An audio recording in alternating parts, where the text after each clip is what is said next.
Hay palabras que suenan técnicas, casi clínicas, pero que esconden dentro de sí verdaderas revoluciones narrativas. Retrocontinuidad es una de ellas. Un término que parece salido de un manual de ingeniería temporal, pero que en realidad describe algo mucho más humano. Nuestra necesidad de reescribir el pasado para que tenga sentido en el presente.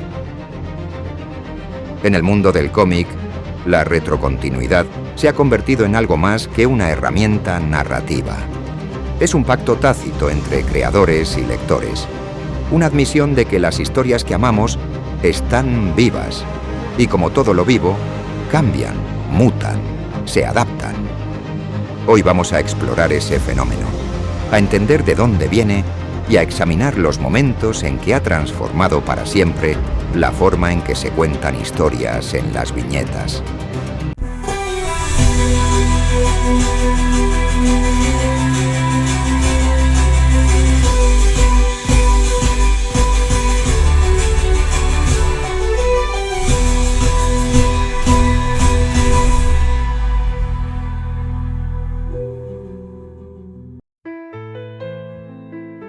La palabra retrocontinuidad nació en 1983, de la pluma de Roy Thomas, un veterano que ya había dejado su marca tanto en Marvel como en DC.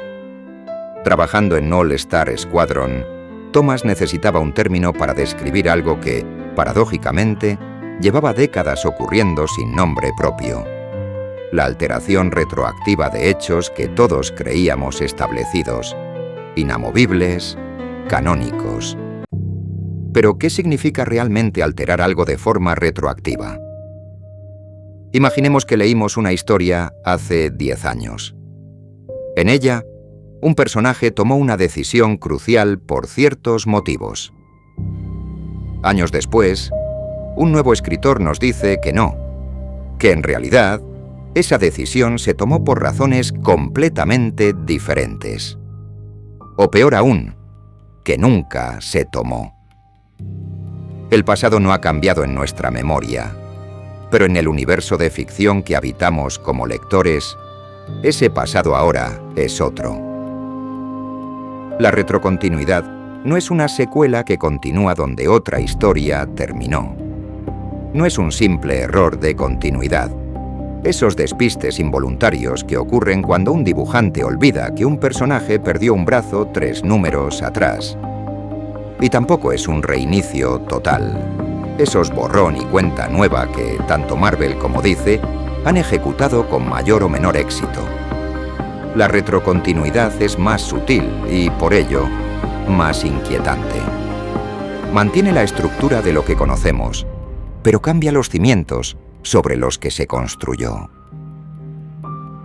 Para entender por qué existe este fenómeno, debemos comprender la naturaleza única, casi antinatural, de los cómics de superhéroes. Superman apareció por primera vez en 1938. Batman un año después. Spider-Man en 1962. Estos personajes llevan publicándose de forma continua durante décadas, algunos durante más de 80 años. Ninguna otra forma narrativa occidental funciona así. Sherlock Holmes tiene sus historias cerradas. James Bond cambia de actor y de continuidad con cada era. Pero Superman sigue siendo Superman, con una línea de continuidad que se extiende como un río caudaloso y turbulento a través del tiempo.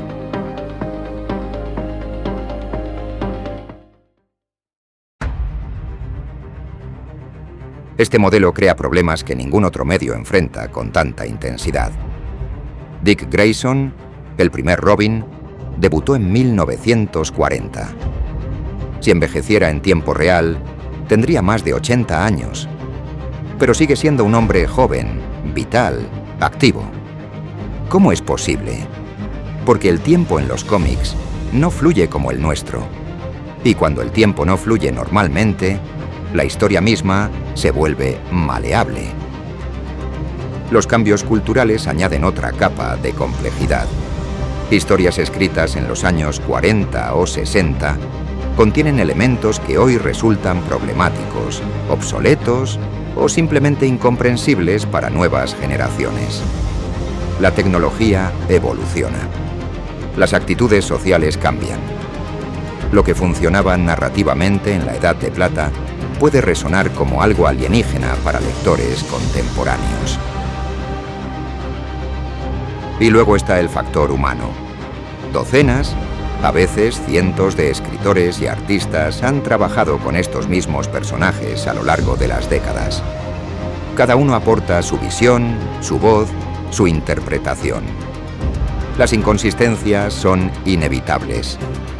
La retrocontinuidad surgió entonces como una forma de gestionar ese caos sin destruir completamente el legado acumulado. Hablemos ahora de casos concretos, de esos momentos en que la retrocontinuidad dejó de ser teoría y se convirtió en realidad palpable entre las viñetas. Después de Crisis on Infinite Earth, George Pérez se enfrentó a un desafío monumental: reinventar a Wonder Woman. Y lo hizo con un retcon de proporciones épicas. La Diana que conocíamos, aquella que había llegado al mundo del hombre durante la Segunda Guerra Mundial en los años 40, dejó de existir. En su lugar, Pérez nos presentó a una Diana que acababa de abandonar Themyscira, que pisaba el mundo moderno por primera vez. Décadas de historia, su rol como miembro fundador de la Liga de la Justicia, todo fue reescrito. En una de las soluciones más elegantes del retcon, se estableció que su madre, la reina Hipólita, había ocupado su lugar en ese pasado.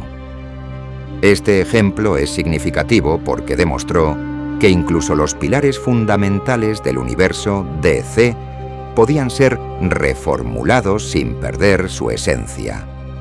Wonder Woman seguía siendo Wonder Woman, pero su historia había sido completamente rediseñada. Saltemos ahora a 2004, a una de las historias más controvertidas de Spider-Man. Kia Michael Straczynski, un escritor con credenciales impecables, publicó Since Past. En esa historia, descubrimos algo que ningún fan quería saber. Gwen Stacy, el gran amor trágico de Peter Parker, había tenido una aventura con Norman Osborn antes de morir, y de esa relación nacieron 2 hijos gemelos. La reacción fue visceral, inmediata, furiosa. No era solo que el retcon alteraba hechos establecidos, era que manchaba retroactivamente uno de los momentos más sagrados de la historia del cómic: la muerte de Gwen Stacy en The Night Gwen Stacy Died, publicada en 1973. Ese momento había sido puro, trágico, definitivo. Ahora, décadas después, alguien había decidido que no, que había secretos ocultos, que el pasado no era lo que pensábamos. Este retcon demostró que la herramienta podía usarse no solo para construir, sino también para destruir el valor emocional de historias previas. Since Past nos dejó una lección clara.